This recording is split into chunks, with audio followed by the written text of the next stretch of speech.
Ah, feels like we haven't done this in a while, Spike Lou. You still remember how to do this?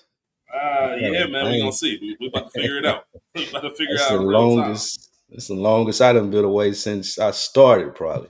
I I took know, 2 weeks man. off from Hey, man. everything. Hey, Like listen. I ain't do. Yeah, I ain't done. Is the mic still on? Dead End Sports. On deck. This frames per second. I ain't done anything in 2 weeks. We It's took kind of that. wild. Yeah, it is. We took that literal from the rest of us. So. Yeah, the fatigue one, yeah, man. If you're Mhm. hearing the voices, you already know what it is. It's another week in the books. Chapter 34, book 2. I'm Rich, along with the legend Spike Lou. Spike Lou, man, you should be feeling rested along with myself. You say you haven't recorded in 2 weeks. Been Yeah. about the same for me. Been about the same for me, man. My first recording was actually yesterday for Culture Guard. I hadn't recorded. I hadn't even uh, turned on the laptop with the Same here. recording in about a couple weeks. So yeah, man, feels good to be back. How you feeling after our fatigue episode, man? Shout out to Nick. Man, listen. First of all, Mo said this. I agree with him. Best podcasting I've ever heard from Nick. Nick was on Mm. point. Phil was even hitting me up like with different quotes. He was like, "Man, I don't even know if he know how hard that what he just said went."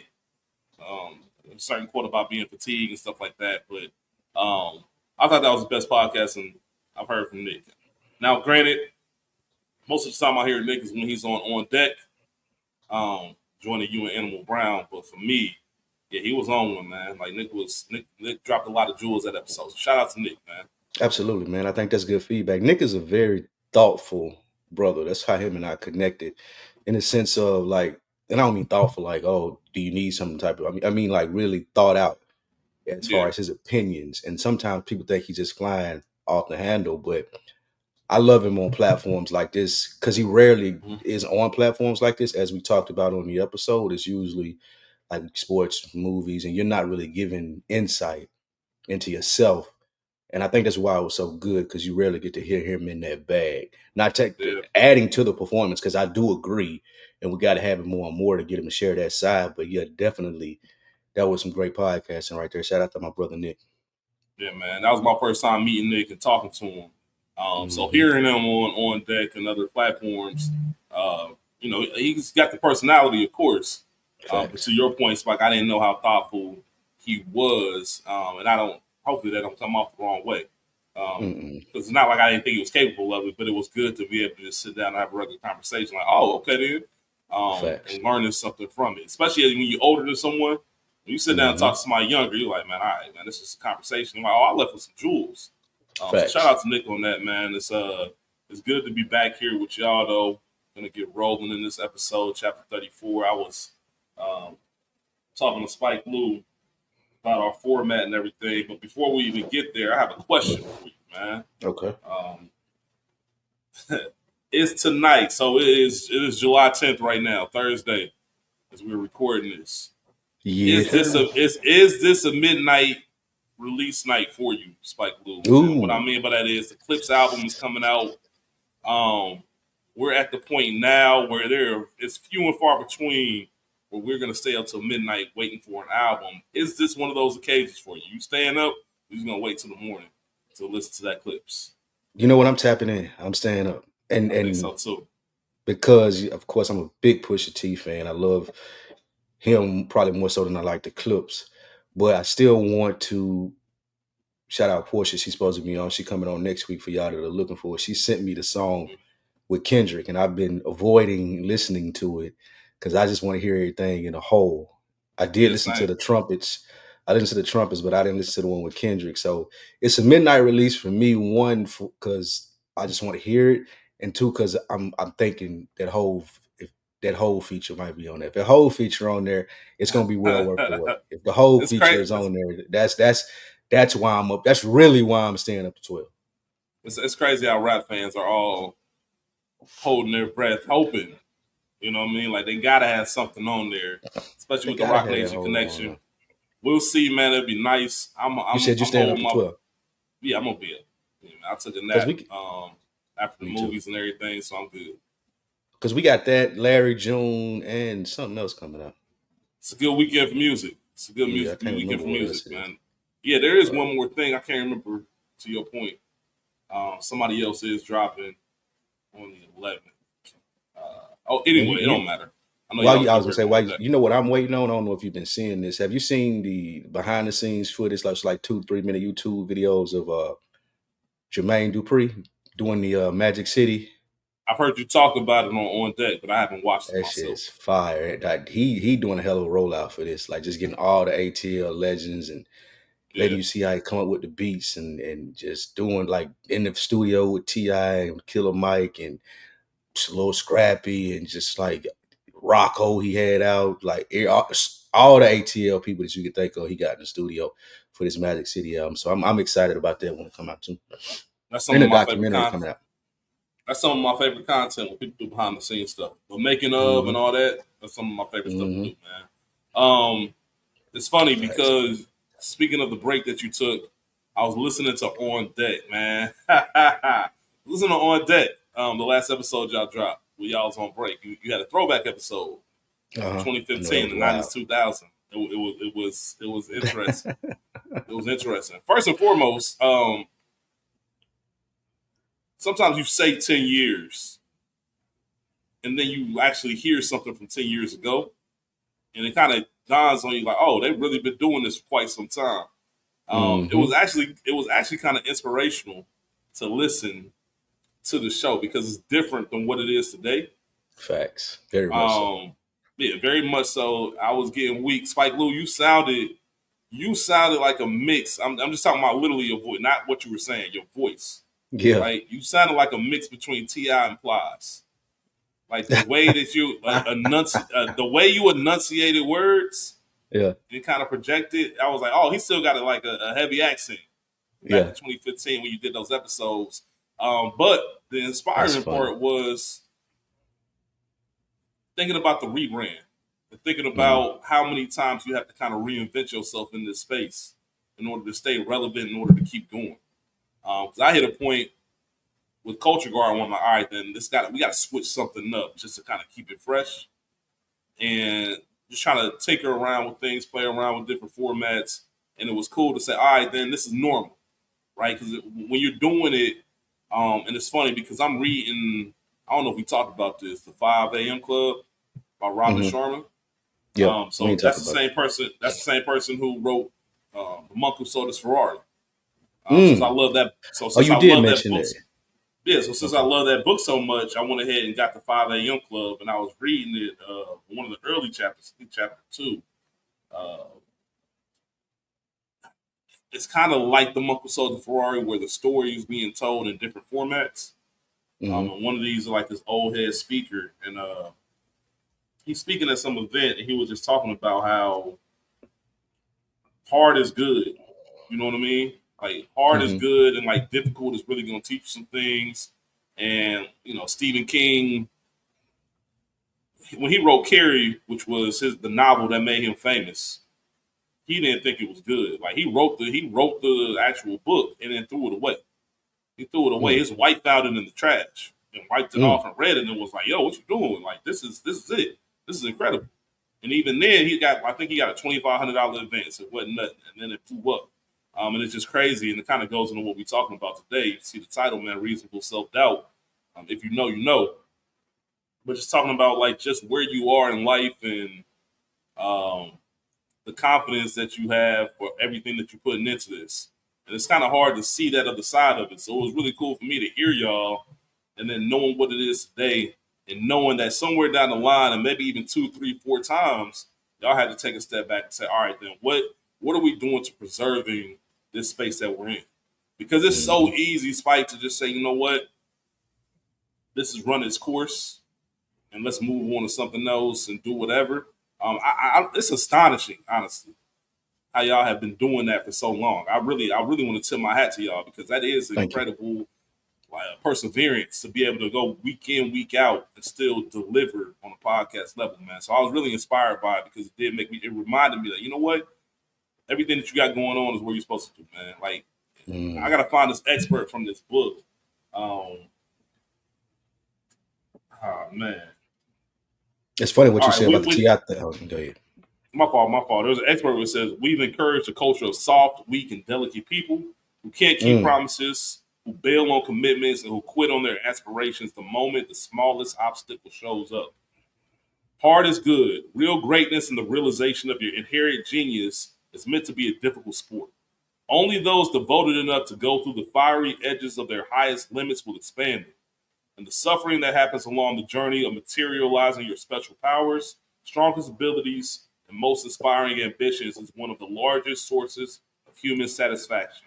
A major key to happiness and internal peace is knowing you've done whatever it took to earn your rewards and passionately invested the effortful audacity to become your best. That just stuck with me when he talked about that, man. Just talking about how you got to push through that fire, man. We talked about that quote from Forever, man. Man got to go through the fire to see who he is on the other side of that heat. And it was just timely. So you were about to say something, my bad. I was just going to mention on the Ti thing. Like people used to tell me that all the time, and I never heard it. So it's ironic hearing you Oh saying that. yeah. When I first moved out here, people Mm-hmm. thought I was from. I'm not from here, bro. I don't know like none of that what Yeah. y'all talking about. But that's Nah, funny. you yeah, nah. It was That's there. It was there. It's funny. but It to definitely was to there. your point of what you said, there was this other lady I heard they were talking about on the JBP that had a similar quote to what you just read from that excerpt. It's just talking about how we're raising like coddled people, like people versus like taking adversity on and saying they're more so offended and like just don't want to deal with difficult. Mm-hmm. And I feel that's becoming the conversation a lot more so than it's not. Where do you think that stems from? Like, where do you think that came from in a sense of this people do not want to deal with difficult? Um, Let me ask you a question. Okay. What do you think that is there a certain age group that you think that applies to more than others? You think that's our generation? You think that's younger generation? You think it's a little bit of both? That's a good question. Mm, I think it's our generation being millennials. I would definitely say so, yes. But I even see it in my conversations with older people in a sense of the conversations that I hear from older people now, even when it comes to things like relationships, right? Yeah. I can remember when I was younger talking to older people and they would be like, they would almost like pitch marriage, pitch relationships, pitch family and all of that stuff. That's like, yeah, you should do that because it's fulfilling and people like it. And now I'm older. So the people like a generation or two in front of me, even I'm hearing them say, "Oh, don't do it. Stay away Yeah. from it." Like, in addition to hearing people our age and younger avoiding it, like from the statistics, not having babies, people not getting married, or just people our age group saying like, "Don't do it. I've done it and tried it." There's a difficulty about relationships that I think, well, I don't even, we ain't got to get to relationships specifically, but just doing difficult Yeah. Yeah. things. And a relationship is a difficult thing, but more so now than not, I hear people across the board, regardless of the age, say, hey, nah, you shouldn't try that. Or even when you, let's say, making a career change, like, I'll just do a little something to baby to get by and find you a couple of hustles versus being like, nah, lock in and do that one thing. Like, I Mm-hmm. feel like that there's been a convenience built for us that has made us and also made us it made us one way and it's also made us feel comfortable to tell people, I don't know, man, you shouldn't try that because it seems hard. You know what it is? In my opinion, I think we've. I don't want to be the person that uses social media and says, "Oh, social media is a cause of it," but I'm just using it as a time reference for myself. I don't know if social media is a cause, but the rise of social media and it becoming more of an everyday factor in a lot of people's lives and what it's turned into. So it's funny because I've been seeing when social, like Instagram, for example, right? When Instagram first came out, Twitter, for example, that's definitely a big one. When they first came out, man, it was people genuinely living their lives and sharing what they were doing. Versus now, I feel like it's an image Commercial. they're trying to uphold or something they're trying to project versus being authentic and being themselves. And I just think a lot of people they don't want to take an L in public, or they Mm. think that taking losses isn't a part of life. I think the highlight reel culture, being able to show all the best parts of what you do and who you are, maybe has destroyed the idea of going and taking that loss. It's almost like Falling on boxing. your face. It's Yeah. like boxing, right? Like I don't. Boxing has been criticized because some of the best fighters don't want to take those good fights because they got that undefeated record. They want to keep that zero on that right hand column. You know what I mean? It's more prestigious to go ahead and pick and choose. If I'm Floyd, it's more prestigious to wait to fight Pacquiao until we're later in our careers versus the chance of losing. And now I can't say I got an undefeated record. You know what I mean? Those blemishes I think people are running from, and it's not realistic. That's why a lot of people, when you look at like the UFC, for example, we sticking to the fight comparison. That's a sport where you're not gonna go undefeated. It's just not gonna happen. There's too many. You got to get in the ring. You got to prove it. And guess what? When you take those L's, you're gonna come right back and see if you can, get your lick Bounce back. And back. I think that builds character. I think that builds Hmm. character. So I think a lot of it is, I would say, not wanting to take an L, and on top of that, more information. Then we just got more people who are a little bit more open about, hey man, I did this. That That's ain't a the lot. move. Yeah, that ain't the move, man. What they tell Like you about college, for building example. this, and college, marriage, all of Hmm. that. Now I don't. I still think everybody should experience for themselves, but overall, I just think it's more so. I don't want to take this. I don't want to look dumb. I don't want to. I don't want to commit to this person because if this person doing me wrong, then I got to deal with the backlash and all that. We see it all the time, man. And people get caught up in this internet life that's not even a real thing versus being authentic and just living, just not caring. Like, all right, man, it's part of it. We gonna take L's. It's gonna happen. You know what I'm saying? That's The person you interesting. dating, yeah, the person you date gonna do some wild shit. Maybe sometimes some friends or people you know gonna do some wild shit. Like you're gonna lose friends, you're gonna gain friends. Like nobody wants to go through it, but it's a part of life. And it teaches Mm. you these lessons and all that other stuff, man. So I don't know. It is fascinating when you look at it from that perspective. Yeah, it is 100%. Um, we're getting into this episode, and I sent Spike a voice note, and I told him, man, you know what? Something been hitting me, and this is all tied into the topic. We've discussed another week in the books, and how it's the most personal. You talked Hmm. about sometimes you just don't want to share. I just don't feel like sharing. Hmm. And I've had moments where I'm sitting here on Tuesday, Wednesday, like, man, what are we going to talk about this week? What are we going to talk about this week? And leading with the fatigue episode, even going to self doubt. These are all things that I'm like, man, this has really been on my mind. It's something I've been thinking about. And it's one of those things where I'm like, man, I think right now, we tried to brand this as an accountability. And I think book two is more of a black man check in podcast. Yeah. Really a space just to have conversations. The way I'm looking at it is, if a stranger wanted to get in on a conversation or a phone call between two black men who are growing and just trying to be there for each other, and just talking about the ups and downs and roller coasters of life, and that's just what it is. It's not. I don't think we need to manufacture it or try to say, "Oh, what's this topic?" The topic is whatever's going on. And I told you, man, I can't wait to have that episode where we both just like, man, life is great, and talk about how that feels. But in the meantime, Fact. self doubt is something that had been on my mind, and I came to the realization of something, Spike Lou. I'm not kind to myself, man. Mm. I'm not When you kind to say that, myself. what you mean? I'm very hard on myself, and there is something to be said in this space. And I'm talking specifically in like the podcast space, or anytime I'm trying to build something to grow something. Anytime I'm chasing a goal or trying to accomplish a goal, um, I want to get your thoughts on this. I don't know what it is. There's something mentally about wanting to chase your goal and accomplish something that doesn't allow me to stop and take time to kind of appreciate what I'm doing in the moment. Because it's almost like if you stop to appreciate it, then you're not grinding. You're not going after it as ferociously as you could. And I think that's bullshit, right? My mentality Mm. has been fucked up with that. I think it's bullshit. I think it's okay to stop and smell the flowers on the journey. It's just a pause. If you about something And if you locked in about something, that's not going to stop you getting after it, right? It's perfectly fine to stop and say, you know what, that's dope. I was thinking about Good Earners, man, and I don't think I fully appreciated Good Earners and what we did until this week. Mm. Until this week, man. Like I didn't like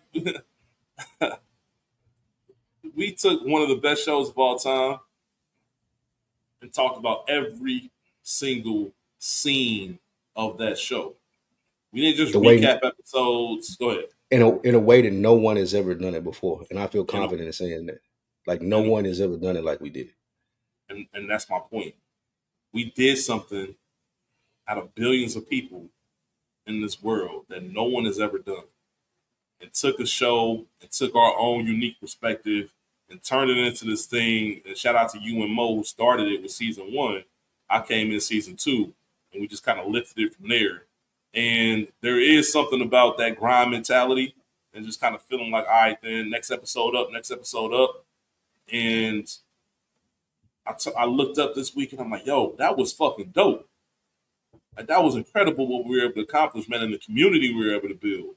And I'm thinking about these emails. The emails might be the only time where I really took a stop and was like, oh man, that's dope. Like I've gotten not just in podcast space, y'all. I've gotten some of the best compliments from Good Earners.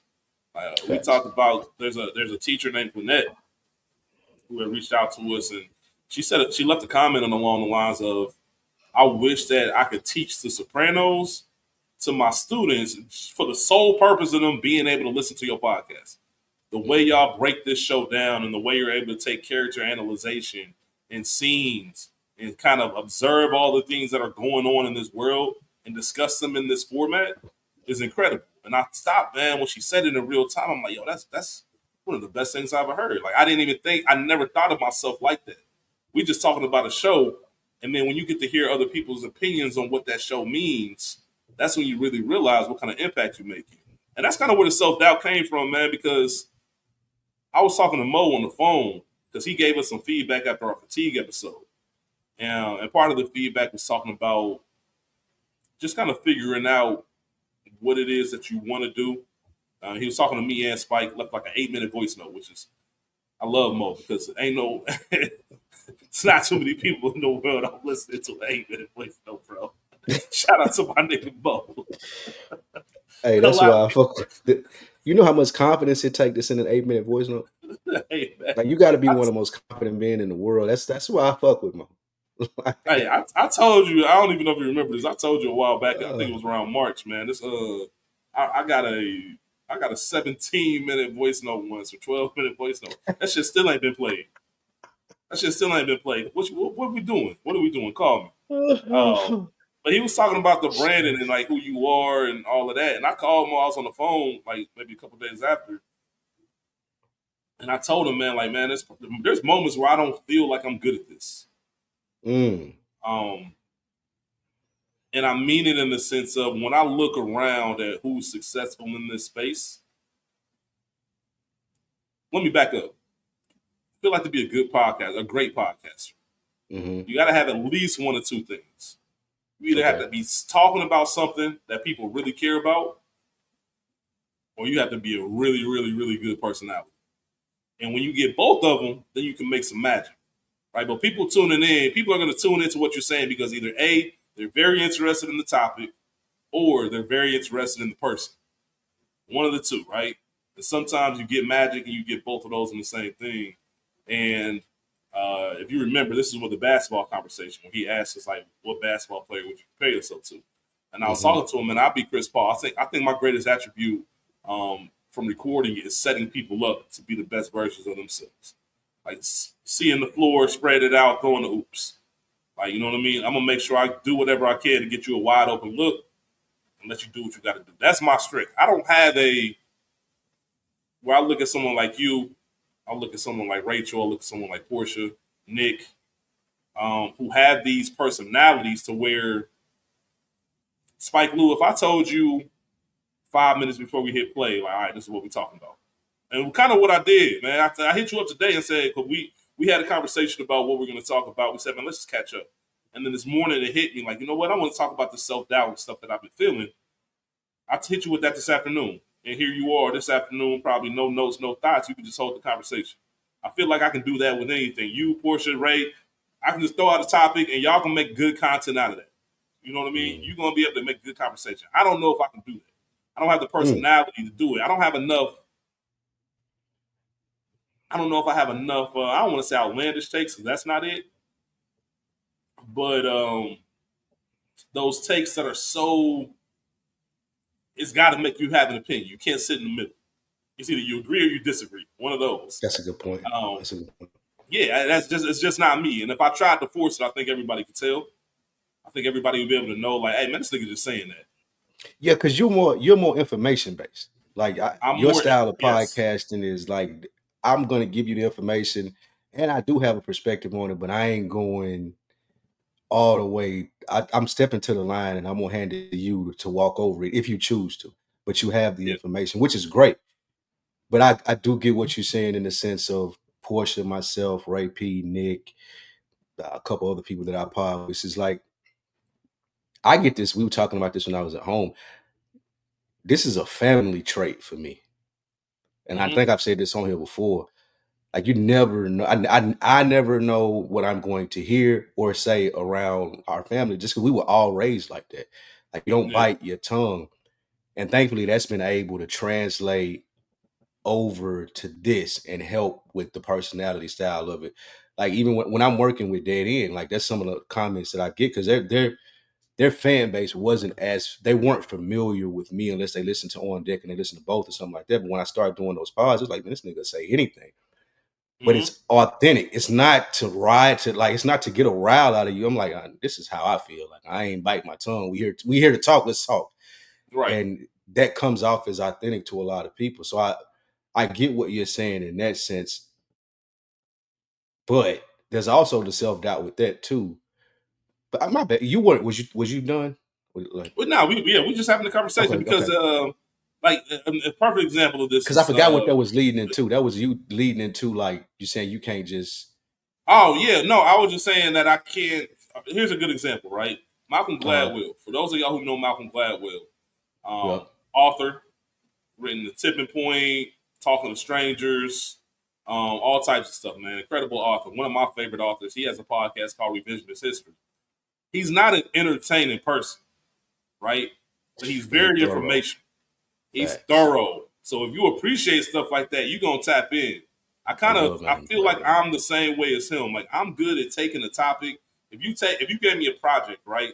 Like let's say film. I love film, y'all.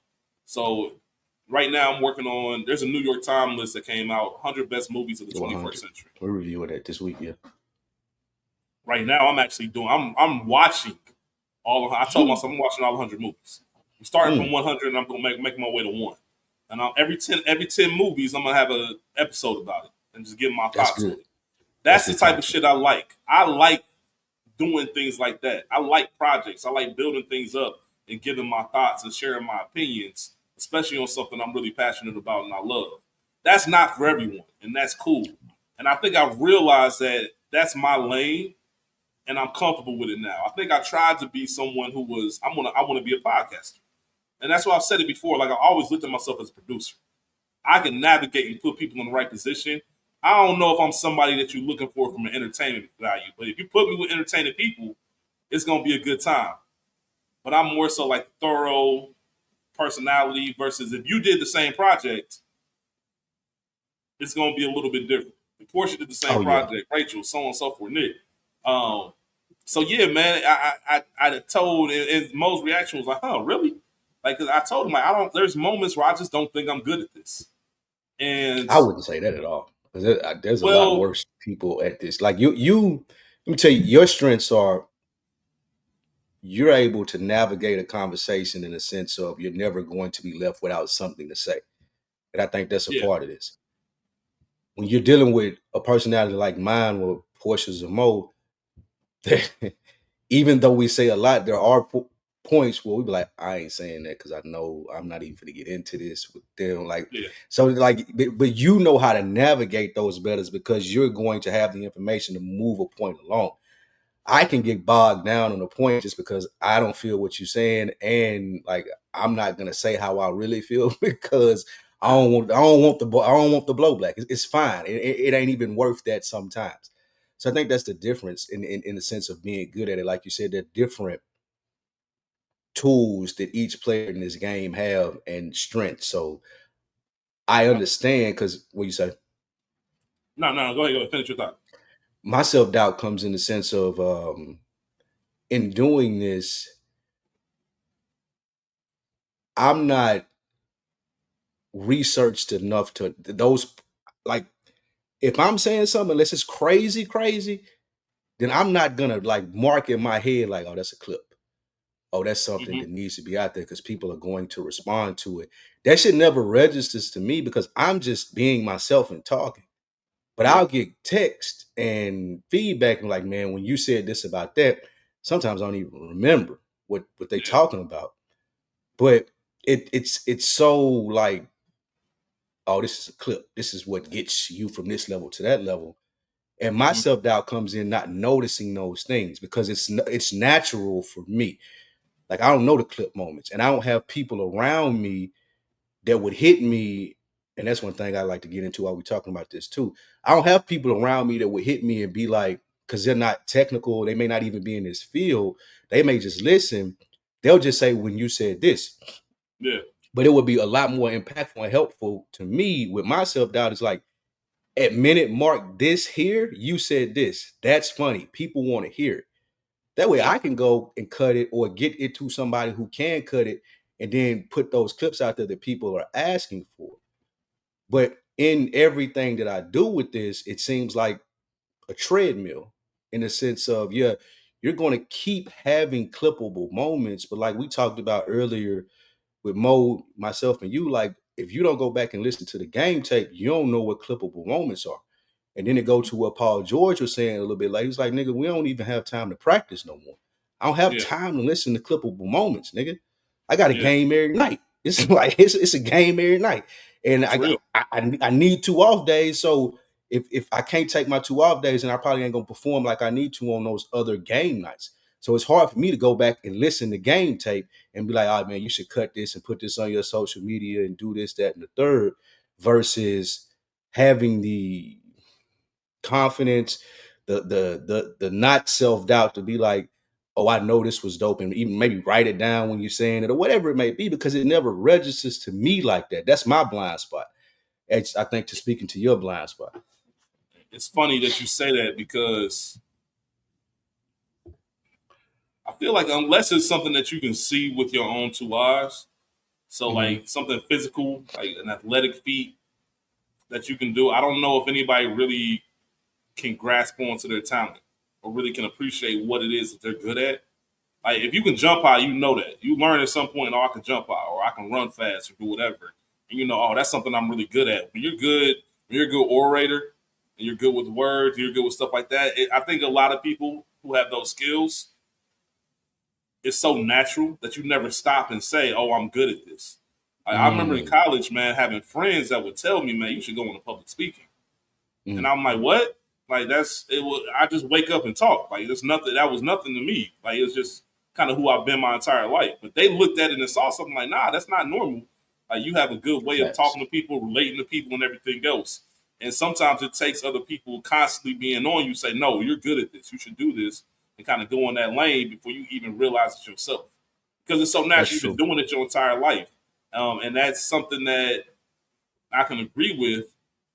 Even when I do go back and run an episode, it's just a conversation. Like, I don't know what part people want to hear or what's good. There That's the are some same moments when way. I can grab it, but I like the fact that you're being very specific about what it is that you need and the feedback that you need, because that goes a long way into growth. 100%. And I tell you, one of my favorite compliments that I've received came from you not too long ago.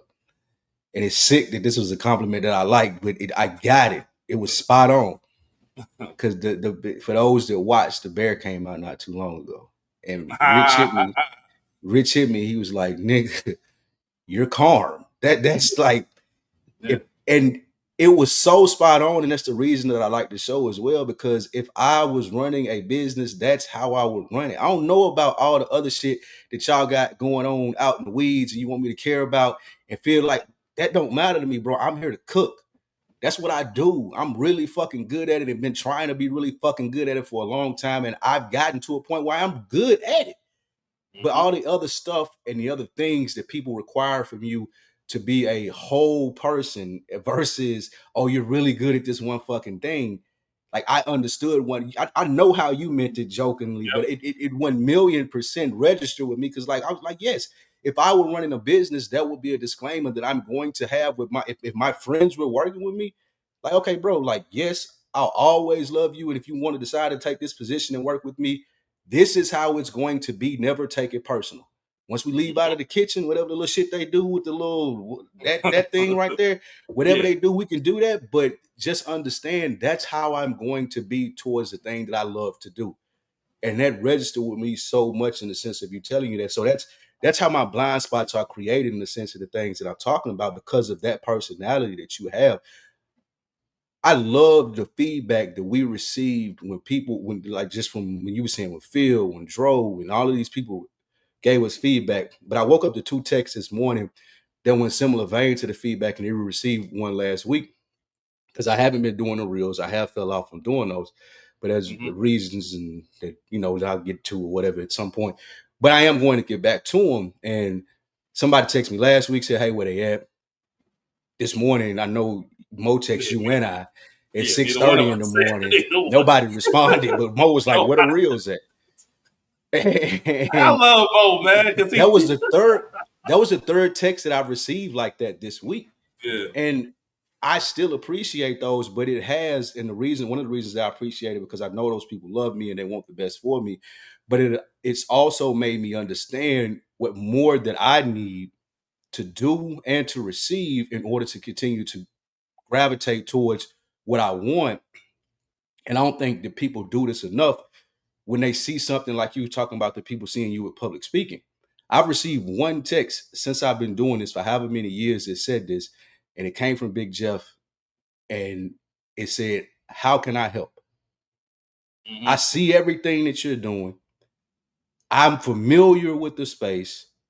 How can I help you get to what? You ain't got to throw a burden on me, like you in any way, shape, or form, versus asking why you haven't done this. Other people are doing this. You should do this. You should do that. One of the most effective four words that you can share with someone who you appreciate the work that they're doing. You're close enough to reach out to them and give them feedback or advice on what they're doing. You should also be of the mindset that there's a contribution that you could add. Well, it ain't got to be like money or time out of your pocket, but just simply posing the question, "Hey man, I love what you do. How can I help you out?" It does two things. One, it shows that you're there not to like just completely consume the comment and they're looking at you like some performer, like some monkey on the stage. That's one thing that it shows, Yeah. that they understand that there's a process to it. But two, it forces the person that you're asking to have plans and things in order to be able to respond to that so people know that you're serious. Yeah. Like, so if someone asks me, "Hey, bro, I see everything that you're doing. I know it's a lot. How can I help you?" And I don't have a response as to how can they can help me, then I'm really have to ask myself, am I taking this shit serious enough? Yeah. Because Yeah. there should be things that I've planned out where I can look at a person and say, if they like, well, how can I help? Whether it be intermediate, really pressing, or something just very generic in the sense of, since you asked, you could do this. Yeah. So it works both ways in the sense of, yeah, you're offering your services to someone, whether it be you can do this great thing or you can do something very small, but it also lets you know when you ask someone that's out there doing the thing, how serious they are about it. Like how far, Yeah. or do they even have a plan in place? Because anyone that's doing a Mm. business, if you ask them, how can I help? And if they got a plan in place, they gonna give you something to be able to do. I had a homeboy that was talking about doing a food. He's been on a bar, and he was talking about doing a food truck for 4 years. And You every talking time about I, him on yeah, the all the time I senior talk the about one him. I talk about, Yeah, yeah. I talk about him all the time. One day he hit me up and he was like, "Oh, bro, I finally got the food truck. Bought it from Hmm. such and such here, such and such there. That's where we parking it. Woo, woo. Oh, congratulations, bro." My words to him was, "Oh, I'm pulling up tonight, and it's not to see or hang out with you. How can I help you?" Like, Yeah. so I'll go down there. He opened on Thursday through Sunday, and for the last 3 months, I'll just pull up on him on a Friday or a Saturday night because I'm chilling. I ain't really doing nothing anyway. I pull up on him, put on something that I could get dirty. He needs some burgers cooked. He needs some customer serve. You want me to sit this here, run to the store for you, whatever it may be. It's how can I help you, because I've heard you talking about this for so long. And of course, he won't let me not do it for free. Like, just throw me something, of Yeah, course, because he understands my time is valuable. But my whole point in that sentiment is that's my friend. I understand a dream of his that he had, and it's not, oh, he has to tell me to do this thing for him. I understand the dream and I understand what you're trying to do. I know what I can do. So I'm just gonna pull up. And while I'm here, you ain't hesitant to ask me, hey, bro, can you help them out? Can you take their order? Can you cook these fries? Can you do these burgers? Absolutely, I got you. So I don't think we do enough of how can I help versus you should be doing this, or this would be look great if you did it, without offering some type of here. And then again, that yeah, forces the yeah. person to be like, well, I do have a plan and you can help in this way. That was all of that. What you said was incredible. I think about a lot of things during what you just said. One is community, like actually building community and being a fan of the person and kind of knowing community is, you have to know what it means to that person, like you said, in order to be invested in the community sense, right? Um, my boy, man, MT, who owns corporate, it's a shoe store, boutique, Cincinnati, Indianapolis, Dayton. Anything that he does, because he does more than that, bigger than sneakers, right? Giving back to the community. He's so community invested and wants to do so much for the city of Cincinnati that anytime I'm able to do something, whether it's volunteer at like a big Saturday hoops type of situation, or they had like a go hoop day back in the day where we go out to a park with kids and like let them hoop and volunteer stuff. Like I told them, anytime you need to volunteer for something, I'm Yeah, down because facts, I know what you're doing and the betterment of Cincinnati is better because of what you're putting into it. And I can appreciate that. And I'm down to be doing whatever I can for it. It's not just the shoes part of it. It's not just, hey, can I help you out at the shop? Like, nah, man, I want to make sure that everything else in this whole community is getting what they need. So that's a big part of it. And what you said is just, I mean, that's just top tier friendship. You know what I mean? What facts, can I do? Well, how can I show up for you? And you're right. facts. We don't ask that question enough, or take it within ourselves to just pull up and do things. I'm gonna Right? do it. Just Yeah, kind of wait. A lot of things are going to be. Sometimes we're very reactive instead of proactive in that space. So somebody will tell you, "Hey, man, I'm working on this," and they're like, "Okay, that's cool." And it's like, hmm nah. Like the question, there should be like, "Oh shit, that's dope. What can I anything do?" I can do. And to your point, having a plan is a big thing. What you said, who used to say this? I can't remember who said this, but they used to say, if you can't explain your business in 30 And seconds, you don't have a less business. Yeah, facts. 30 seconds or less, you don't have a business. Mark Now Cuban you said could that be a, on Shark Tank before. okay, then. So yeah, I Mm. think I might have heard it from Mike Lombardi. Maybe I can't remember, but there is something about you should know the ins and outs of what it is that you're trying to do to a T, and that's something I'm realizing in this podcast space and all the different things I have, all the different shows. All right, how do you narrow this down and tighten this up to where you know exactly where each one's going? You have the vision, and not just the vision. The vision is great, y'all.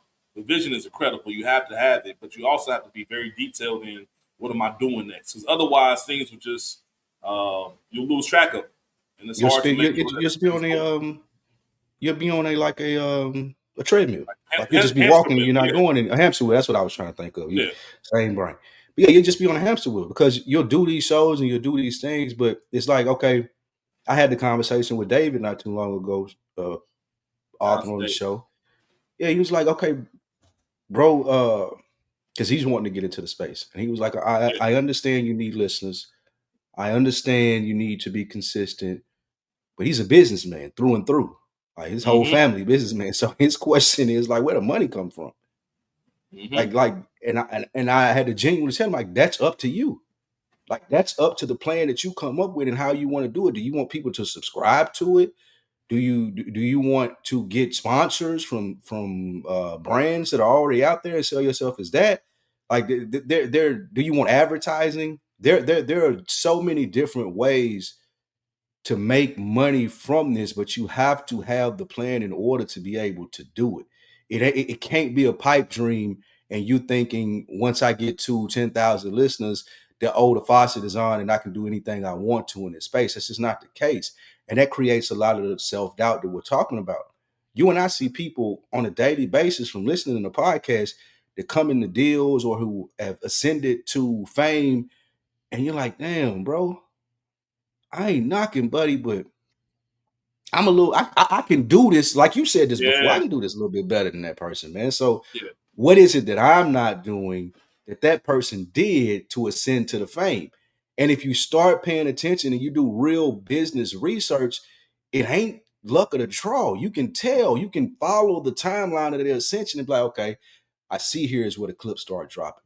I see yeah, here where they start doing this, that, and the third. I see here where they may have gotten picked up by an agency because they had the good numbers and that agency started pumping them. You can tell the timeline if you know what to look at. So the self doubt, that's I guess that's where it starts to come in. At is like you think if I consistently do this and you'll get a breakthrough, but that ain't the case with and anybody that's listening 100%. to this that does podcasting, that wants to do it, that's ever wondered, that want to know the business. It's like it, you're not going to just get a breakthrough. That's not going to happen. Like you're not going to Never. go viral and oh boom, it's all from here. There legit has to be a plan in place for you to be able to say, okay, like what Mo was asking us. I'm going to utilize this and then we'll grow it from there. But you got to get Mhm. the plan in place. And I think that's what created a lot of my self-doubt is figuring the plans out like they need to be Yeah. figured out. And another one of those how can I help moments that made me realize this too. It was when and a lot of other people take different positions in this to me, but when Joe Budden was going through his thing and you lose a podcast with two or the three people on like it's a 4-person cast and two people leave because they say you're not treating them right, his friends that are on there now, regardless how people feel about them as personalities, I Yeah. remember Ice saying, reaching out to Joe, like, "What do you need from me? Hmm. I need you to come in on a couple episodes." Same thing with Ish. Like he Yeah. hit Ish up and was like, "Hey, bro, you would be a great seat filler right here for right now. I need you. I just lost two people." Friends have to be open to that if they're looking to give criticism on the product or if they looking to even get praise and wish the product to move forward, they still got to be like there has to be something in you, like what you said with community. There has to be something in you that you have that endearment with that person and wanting to ask them that, but it's also passive aggressive is not the right word, but it's also a thing. Well, I'll say passive aggressive now for lack of a better word, but it's also a thing where you're holding them accountable to the point of you need a plan together where, like I said before, if somebody asks you for help, you can give something to them that will actually benefit your business. And if you can't, then you got to reevaluate what you're doing. Hmm. Nah, that's So, man. Yeah, that's 100% well said. And that plan is such a big thing, and that's what gets you to the next step. And I've been using that mhm. in other areas of life where I tell people, man, there was a gap of time, like a 4 year window, where I didn't have a plan, like career wise. I was just doing what I was doing, and it's one of the biggest. I don't want to say regret because it ain't that deep, but it's one of those things where if I can go back, I'd have been a lot more intentional and set a plan on. All right, this is what this path looks like, and it even goes down to writing down goals, man. Like seeing a goal and then being able the satisfaction of checking it off your list, like you can say you want to do a lot of things. If you don't physically write it down somewhere and look at it every day and have something that you can obtain, then it might be difficult to kind of really accomplish it because it sounds good, but you're not necessarily working towards it, right? And that's one of those things that I'm like, all right, man, I need to start looking at these things and really taking it from the perspective of what do I want to get done by the end of this year? Write those things down. And what am I doing every day to make sure that happens and that's getting accomplished? That's how goals get met. Because there's no goal that I've ever written down that I didn't meet. And that's just straight up. When I don't meet shit is when I'm just saying it and not acting on it. You know what I mean? That's Yes, a and big part of it. that's a fact, and it goes a big thing to what we're talking about with this, like the reasonable self doubt. And one of the first things I caught when we logged on is what we had it titled before, and what we would change it to is reasonable self doubt because you and I are two smart brothers. we will have self doubt, but the reasons are there too. Like they're right, they're probably staring us right in our faces, Yeah. and that's the thing that makes it probably even more leading to self doubt for two confident people like ourselves. Like Yeah.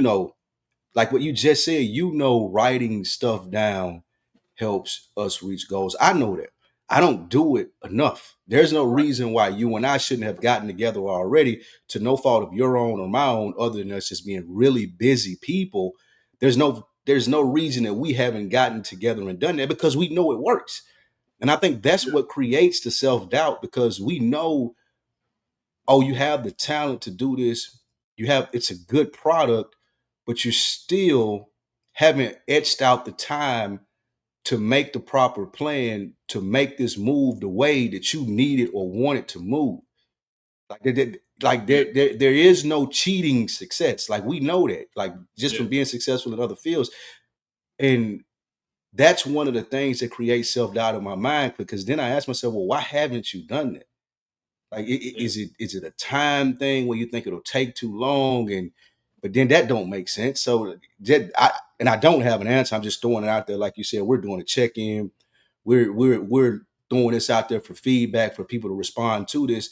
I don't have an answer to that, but I can say confidently that that's one of the things that creates self doubt. Not only with this platform, I'm just calling me and you out, but Yeah. with a lot of the stuff that I've done and I'm working on, is just like, why haven't you planned it out even more than just launching it, or You more know, than just being able to show up and do it consistently? Like, I got an answer. I got an answer for you. okay, go I ahead. got an answer for you. And this is real time, Mm-hmm. because no one else is dependent on you except for yourself. Mm. Mo brought that up before. If someone was dependent on you, Spike, it would have already been done. Because you're not going to let something fail and you be the reason why it failed. That's a You're fact. not showing up to the group project and just putting your name on it, That's a right? fact. You're gonna say, nah, man, I'm gonna do everything I can because my name is my name. That's all I have in these streets. And I'm not gonna let anybody say like, oh, Spike Lee bullshit, Spike Lee did this. If we're doing this together and you're depending on me to get this done, it's going to get done.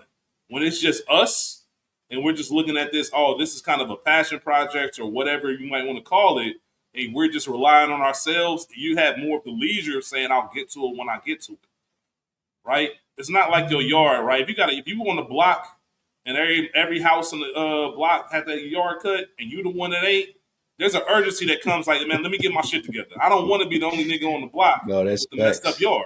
You get what I'm That's saying? facts. Yeah. But that's That's the a really community good point. aspect. That's the community aspect, right? You live in a community, and now everybody set this expectation of what it is. You and I, along with the other people that we know, we discuss and name drop all the time, we need to be a lot more intentional about, hey, I'm depending on you. In a way, we are Spike. I'm Mm, depending on you.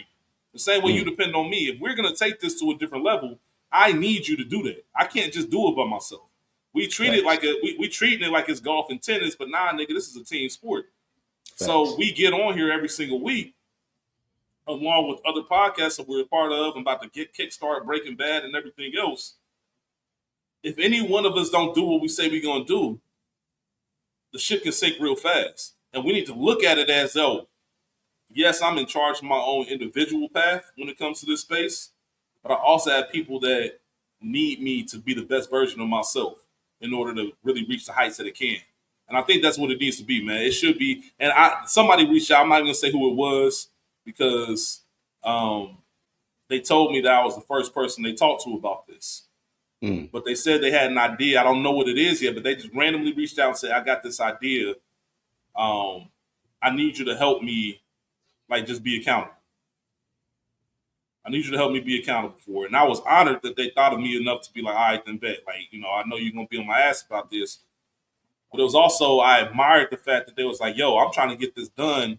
I'm pulling you into this because I know I'm not going to maximize it unless I have somebody there who can look at me and say, yo, you said you was gonna do this. What's going on? Or I need you to do this. Why aren't you doing your part of this? So that plays a big part of it. And it's real quick. It goes back to what I said earlier about you.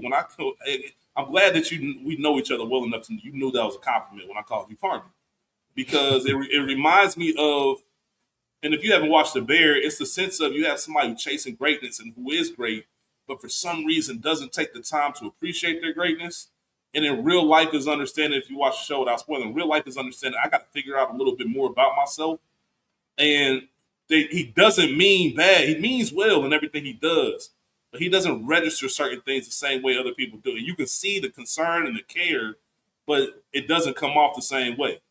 It reminds me of a quote from The Wire when McNulty said, "Man, the same stuff that makes me great at this makes me Makes terrible me for terrible everything at everything else." else. You know what I mean? Like I'm good at this because of this personality, but man, I'm not good at a lot of other things because of that same stuff.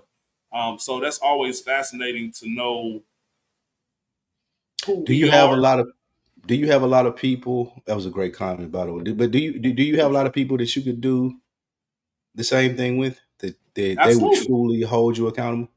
Absolutely. There's no reason why I'm not hitting up you and Mo every week and just saying, "Hey man, I'm gonna get this done this week." It don't even got to do nothing with podcasting. Just two people I can say out loud, "This is what I'm gonna get done this week." Mo, and this is how it works. You and I have probably been thinking about that shit all day, or a couple times today. It's probably crossed our mind. Mo hit us up early in the morning because he talked to me on the phone. He said, "Man, I want a reel from you each week. Like that's the challenge. I'm laying out the gauntlet right there." And he hit us up this morning. Where the reels at? Neither one of us had anything to say because we ain't do it. But guess what? Now I know I got to get these reels done. Because what am I gonna tell Mo? Oh, I had this, and this, man. Nah, that man got a family, kids he raising. Nigga, you can get a reel done. And he's not doing it just on some like, oh, it's just something to do. Like, no, man, if you guys told me you trying to take it here.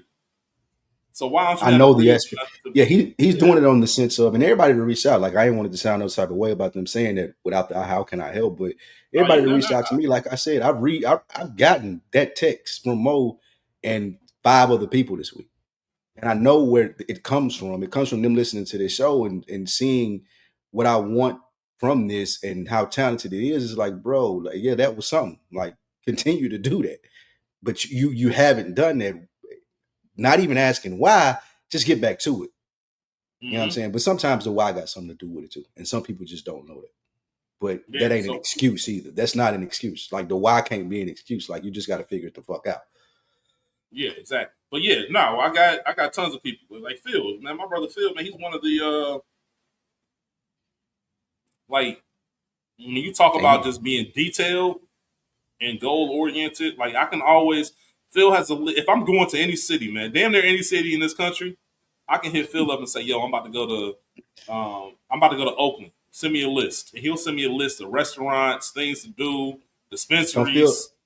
don't feel got What's four up? kids, four girls. Phil got four girls, man. And you can't And never tell a nigga like Phil, oh, I ain't got time. He can laugh that's that why that's why I said when we did our fatigue episode, he can laugh that off I like, oh yeah, oh, you specifically ain't got time. when we did our fatigue episode, I made a comment about, man, this might sound crazy to people like who have kids and stuff that might be listening to us on some you fatigue.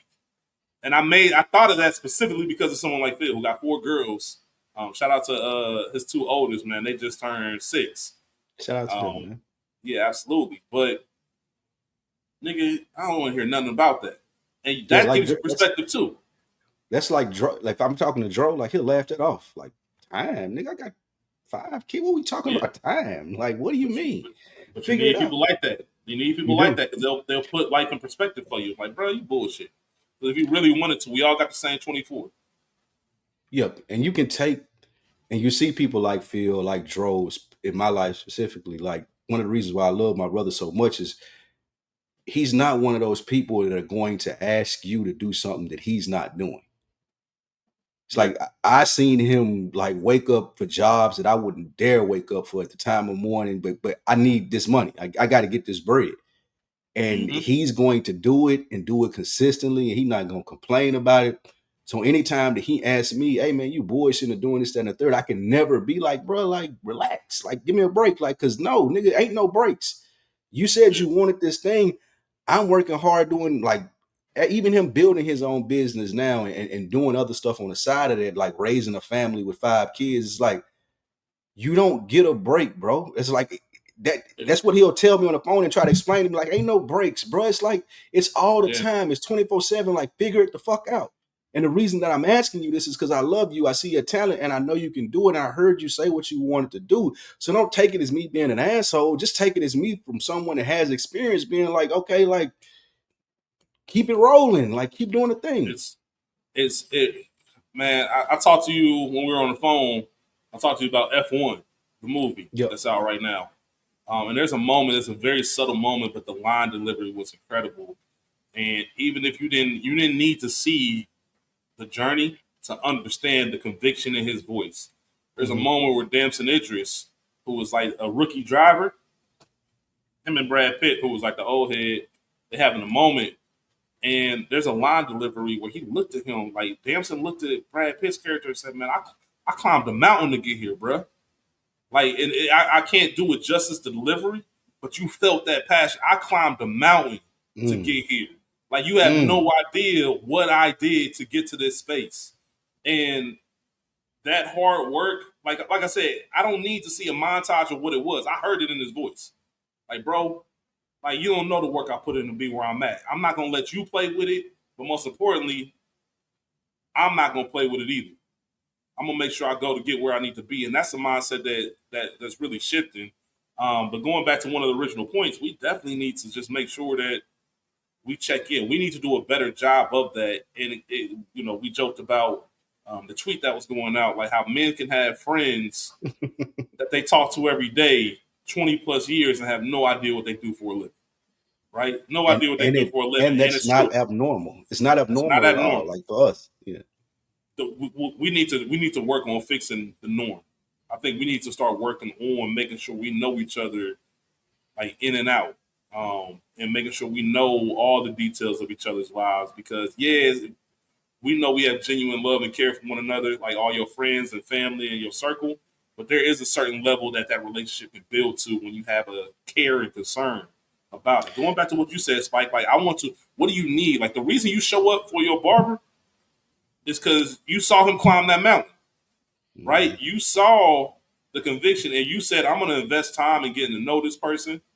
Now that I've invested time in knowing this person, I see how seriously they take this, and now I feel like I'm a part of the team." Like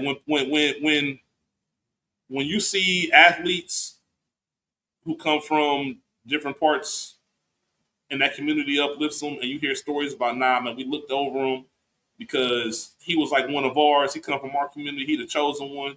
You hear a lot of stories about the D boys saying, nah, nah, nah, man, you stick with hoops. You got a talent. You getting up out of here. We don't see you. We don't want to see you on the block. And then get your ass back home. Everything else. That's that sense of community where it's like, nah, when you make it, I make it too. We all a part of Mm. this journey. We all a part of this, and I think that's something that I would love to challenge all of us to get better at and ask more detailed questions. Like, what do you do for a living? Do you like your job? Do you enjoy what you do? What do you want to And do?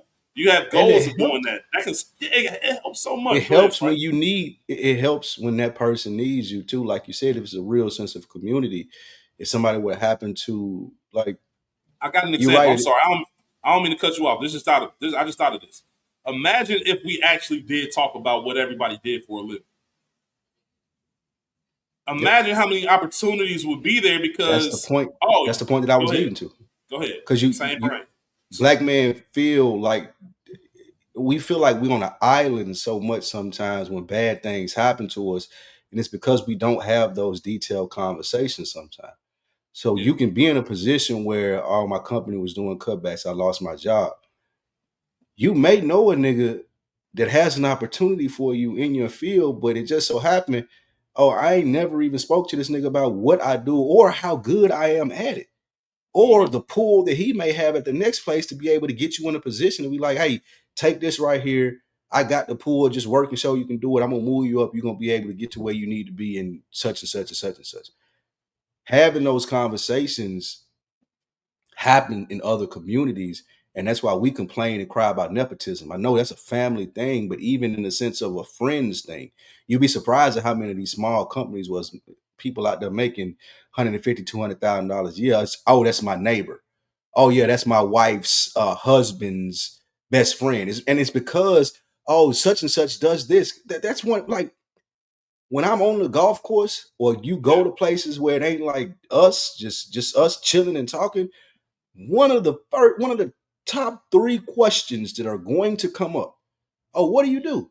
Yep. Like that's a mandatory Yep. networking event. Like anything where it's a mixed space that I go to, that's one of the top 3 questions that come up. Hey, what's your name? Oh, okay, where you from? And before they get to number 4, it's gonna be, oh, what do you do? Yep. And it And tells. Go ahead. Go ahead. what they're looking for is an opportunity there. They may be the top motherfucker in whatever it may be, but it may be an opportunity then for them. You say, "Oh, I'm in sales. Oh Yep. shit, you know what? Really, we're looking for a salesman over here. I'm gonna hook you up with such and such." Like we have to have more of those conversations amongst each other, Yeah. and then that's how we build our community, like you said. Yeah. It starts at home, man. If you do it with your friends, it's easy to do in the public. I can scoff. I've been guilty of scoffing sometimes. Meeting a stranger, I might be at a cigar lounge and somebody start asking questions like that. And my first instinct is like, bro, what you asking me why? Why you care about Why? all that? Why, nigga? Versus being like, nah, this is what I do, and like building from there. That's how relationships are built. So, like you said, I've that gotten goes a used long to it. way. Yeah, I've gotten used to it now That from being in those yeah, places. yeah, that goes a long way, man. But I really think that that should be the norm, where we should all know what each other do and the ins and outs of each other's lives and what we can do to help one another reach our goals and go from there, man. Because that's a beautiful thing when we're able to have those moments and those conversations, man. And Why do you think we you keep know, that from each other so much? I don't. I think it goes back to intentionality, like we've been talking about. Just it doesn't. Sometimes, that's a great question. Actually, yeah, you have to be intentional about asking that. But why do I not have conversations about what it is that I do? I don't know. I don't know the answer to that. You got any thoughts on it? I was going to ask you, did you think it had anything to do with the L's or like? So you're this certain person in your friend group, and especially if y'all been friends for a long time, you already have this prestige within that group, right? So bringing in corporate America or bringing in blue collar work, whatever it may be that you do, like this is if it's something simple, you you almost I think most black men probably feel like they will be judged, especially with the personas that we have amongst each other. Like you looking like it's and then to get even deeper into it, like the tweet said, I've been knowing you for 20 years. I probably don't know you for what you do in corporate America. I know you from we was outside and we was Right. getting, oh, that's such and such that used to do this and had these and whatever it may be. So for someone to look at you and be like, that nigga sell cars? Or like, you know what I'm saying? You work for the city and you do I maintenance never. work? I never forget, man. I never forget, man. Somebody I've known for a long time. Somebody I've known for a long time. Randomly one day had hit me up, and I had pulled up in a company car once during the middle of the day. This is some years back. And I remember we were doing something maybe a month or two later. He had told me, man, he like, I ain't gonna hold you. I thought you sold drugs, my nigga. Like I thought you sold drugs. Like, I didn't know until you pulled up in that company car and I saw that company on the side of the whip. Like I had no idea what you did, and I just laughed and like, what in the world do I give off to make you think? He's like, man, you just like you always have like the free time that you're able to move. Like you'll show up at this place at this time when usually people are working, and I'm like, yeah, I'm on the clock, but I got some freedom to do this. Like I said, this was some years ago, but it just goes back. Like, this is somebody I've known since high school and had no idea what it is that I did. So that's interesting when you say about the prestige. Let me ask you a question. 'Cause this I thought Mhm. of this when you said it. Do you know how people view you, and do you I'm care all, for two? I'm Do you, all, do you, I'm always shocked. I am I have no always. idea. I It know how I view never myself. I don't know how other people view me, and it's one facts. of those things, Spike, where it's too self serving to try to find out. It's almost Yeah, like fishing for compliments. Like being exactly. Like interested I'm in intrigued to know. I am yeah, intrigued to absolutely. know. And if people tell me freely, then I definitely am interested. But I'm always shocked to hear what people think of me. And that's like just recently being home in Nashville, like I have a cousin again. It's like my sister. Like that's my first friend. I make sure that we hang out together every time I go. And like even having conversations with her when I get in town and we just going to grab a drink at the bar or whatever. Like her perceptions of me. Like even still to this day, like talking to my mom or talking to my like when we have the conversations with David, who's my stepbrother, or just random people that I'll be looking at on Reddit about some shit that I said on Is the Mic Still On? It's like, damn, I had no idea that people perceived me that way. And so, no, it's always surprising to me, like that, what comes on the other end of that, like how you perceive it. But it is a self-serving question too. I feel like. It's very self-serving, and that's why I'm uncomfortable really having it or asking people because it's something that What do you want um, them to say? I It's don't. like, Yeah, what I can don't. they? Yeah, that's the thing. They ain't There's gonna be nothing. disrespectful in your face and say what they would say to someone else about you to you. I don't Right. think some people will, maybe, but I Yeah. still feel like if you ask someone that, or they're telling you that, it's most of the time going to be complimentary, which is why I feel like it's certain fishing for compliments.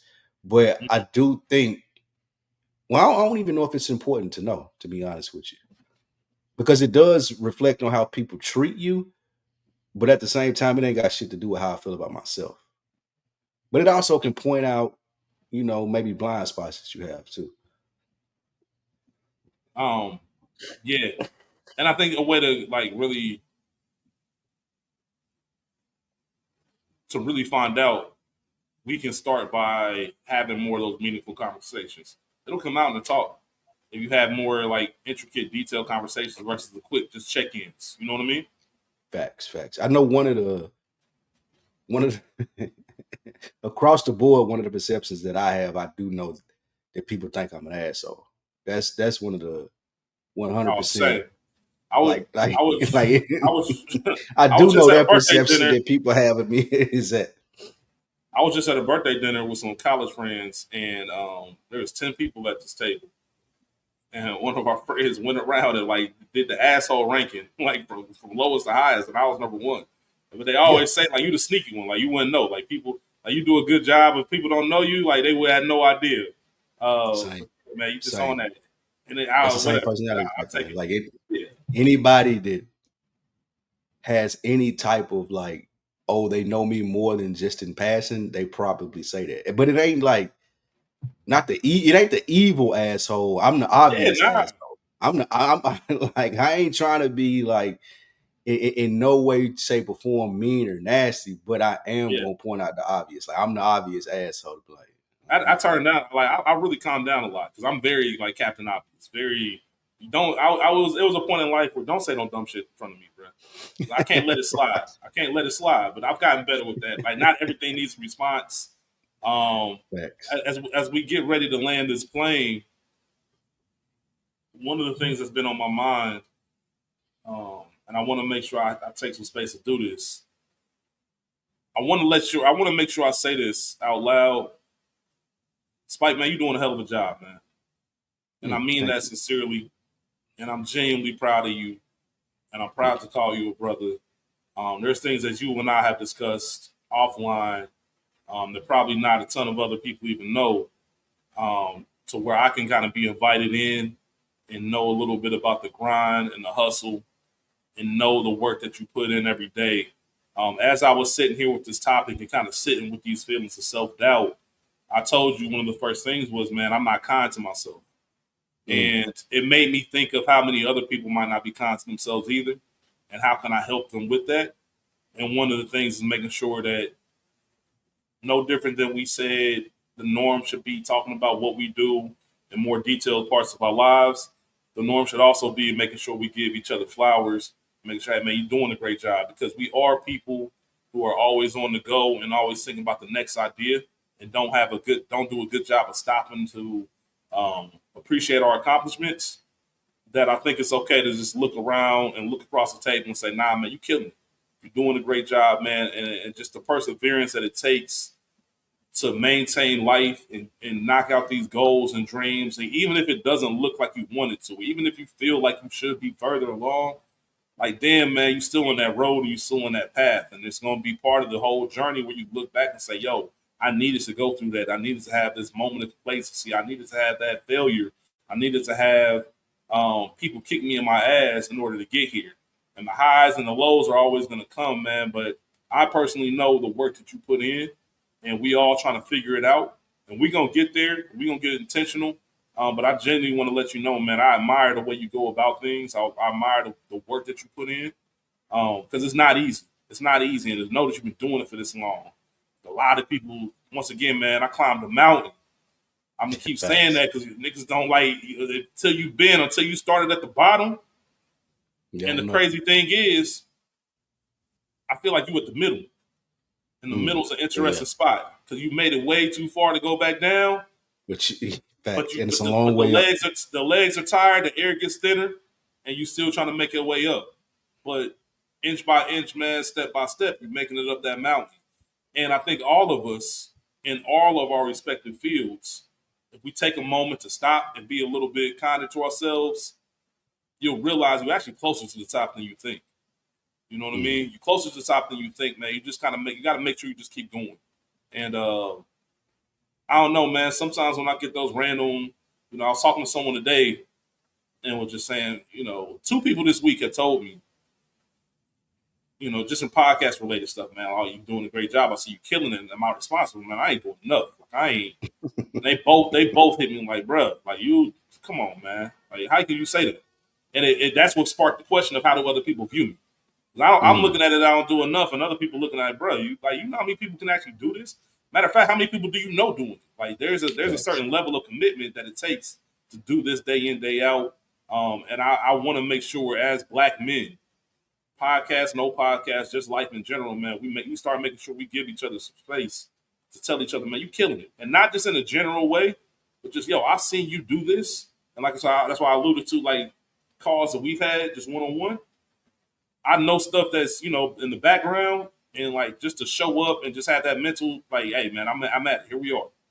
We gonna keep grinding this out every day, man. I admire that, and I appreciate you, man. Like real shit, I really do, man. And I hope that you continue to realize who you are and make sure that you look at yourself the way, or both of everybody. We all look at ourselves the way other people do. We keep going down that path, man. Because I want to make sure, like I said, we all. If I'm feeling that I'm not, like I said, being the nicest to myself, I'm sure you are too. Facts. Knowing And I that same received that. mentality. Right. Yeah, I man, appreciate we that, got to my be able to brother. say that to each other, man, for I, real. I received that, and I want to share the same sentiment to you. Yeah, I 100% appreciate you. think you're doing the same thing. And I again appreciate you saying that. And I think that's one of the reasons, to wrap it up, why we're able to be assholes, because we're not soft on ourselves. Right. Like part of the reasons that I'm an asshole, because I would ask myself the same thing in my head that I'm asking you right now. Like, Lou, Hmm. what the fuck are you doing? Like, Yeah. I'm not easy on myself either. And sometimes you agree. Like, I agree with you. Sometimes it's too cynical. It's too like, nah, bro, give yourself some grace. Yeah, man. But Because those. again, Oh, my fault. that creates, yeah, no, that just creates the personality in the whole. And I'm 1,000,000% working on that as you are. Like, just giving myself some grace to be able to have the runway to continue to ascend up that mountain that you said. Absolutely, man. I think that's a great place to kind of land the plane. And yeah, we'll work on that. We'll work on that, making sure that we are kind to ourselves and making sure we appreciate those accomplishments. I mentioned earlier, man, good earnings, man. What the fuck, bro? That was incredible. Like we did something that was fucking phenomenal, and it took me, it took 2 years too. Like I said, just going through the I grind, don't and think it it's. took me I into still that don't think type it's registered with me yet. of shit. I Yeah, don't still. hopefully, Yeah, I still don't think it's registered because I don't know. I don't because talk to enough it's like a people checklist. nowadays. Yeah, I think yeah. we treat things like checklists instead of accomplishments. It's just like, all right, then I got that done. What's I'm done next? with Like, hold that. on, What's the next thing? what you just Yeah. did was huge. Hold on, take a second to be like, all right, bet. And when I Okay, said earlier, that wasn't me saying that, like, in the sense of, oh, y'all done something that people have never done before. Like, people told us that, and then, like, you can do your Googles or research, like, from just a perspective that we have of black men looking mm-hmm. at an overtly racist Italian show, 100%. and still being able to enjoy it and point out the racism in it and like point out our fanness of it. Like all of that's like brand new. Like anybody that you hear talking about that, they white people, they were on the show, they were Italian, but from a standpoint that we did it, it still hasn't registered to me like, nah, that's a painting that you hung on the wall right there. That ain't Yeah, something that you obtained and went and threw it in the junk drawer. Like, oh, okay, we done with that. You can put it right here in the junk drawer. Like, nah, that's one of those things that you hang on when you walk in. People are like, oh shit, what is that? You know what yeah. I'm Nah, saying? I like that. I That's like the what Good comparison. Earners is. Yeah. I like So that comparison, man. You hang that on the wall, man. That's it. facts. Absolutely. So great job, my brother, man. Keep killing it. Like I said, Same to I you, know my brother. those two people that told me, man, like you're not giving yourself enough credit. That meant the world to me. It meant the world Hmm. to me because it did give me a chance to kind of stop and say, you know what, you're right. And I don't want to sit in it too long. You know, I don't want to lose But track of everything acknowledge it. that's going on, but I do want to acknowledge a lot more things.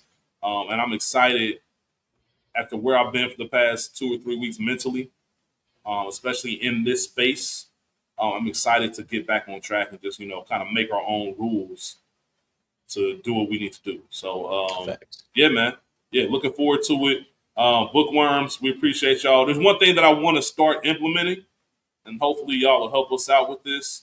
And I actually got inspired from the throwback episode of On Deck. I'd love to have a question of the week from the bookworms. It can be about whatever.